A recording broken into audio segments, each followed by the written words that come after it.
A paz do Senhor Jesus, está começando mais um vídeo aqui do canal Reino Simples e nós vamos fazer uma série sobre os processos da salvação e as suas responsabilidades.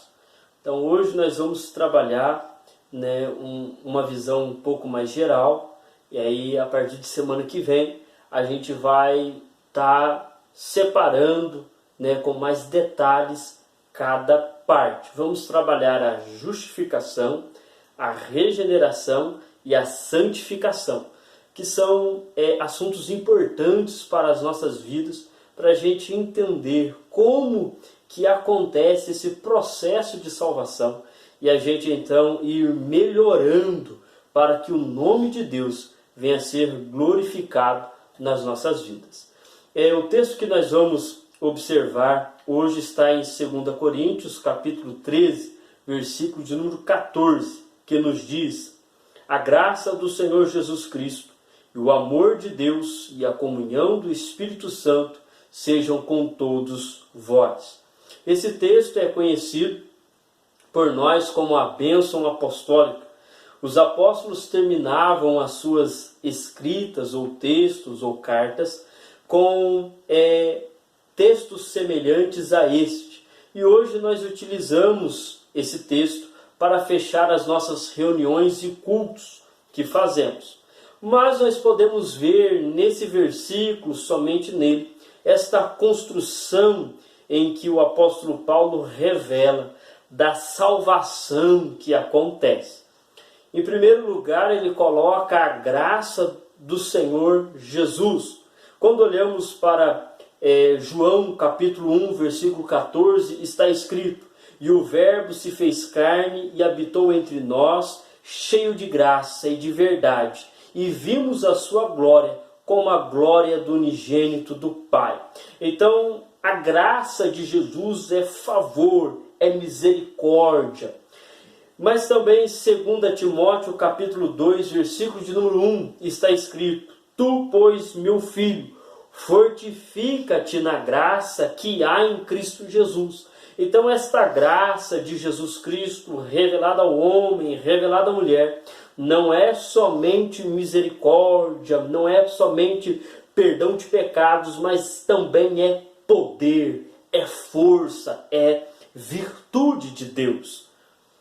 A segunda parte fala do amor de Deus. A primeira é graça do Senhor Jesus Cristo. E o segundo é o amor de Deus. Em 1 João capítulo 4, versículo 9 ao 11 está escrito: nisto se manifestou o amor de Deus para conosco, em que Deus enviou o seu Filho unigênito ao mundo, para que por meio dele vivamos.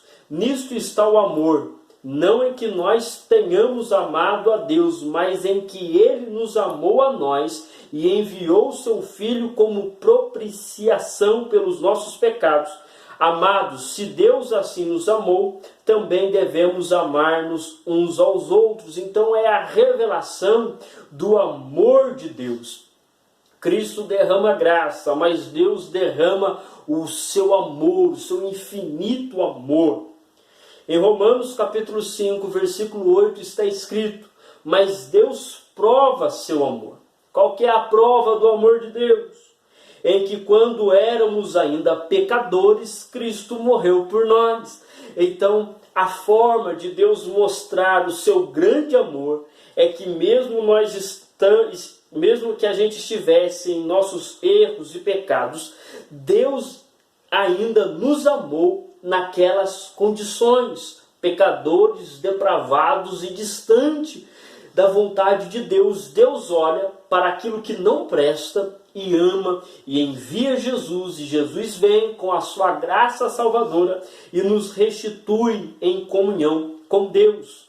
E então ele diz sobre a graça do Senhor Jesus, o amor de Deus, e ele fala sobre a comunhão do Espírito, que em João capítulo 14, versículo de número 16, está escrito: E eu rogarei ao Pai, e Ele vos dará outro ajudador ou consolador, para que fiquem convosco para sempre. Então o Espírito Santo, nesse papel de salvação, é estar conosco, é estar dentro de nós, como está escrito em 2 Coríntios capítulo 1, o qual também nos selou e nos deu como penhor o Espírito Santo em nossos corações. A misericórdia se manifesta através de Jesus, graça. E o amor se revela através do Pai, a bondade, a compaixão. E a comunhão do Espírito Santo está conosco ainda. Então nós vemos nesse versículo esta ação, de salvação que é revelada ao homem através de Deus Pai, através do Deus Filho e através do Deus Espírito Santo. E semana que vem nós vamos trabalhar como então acontece o processo da salvação. Vamos ver sobre o arrependimento e vamos ver sobre a justificação. Eu te espero aqui semana que vem, que Deus venha te dar uma boa noite.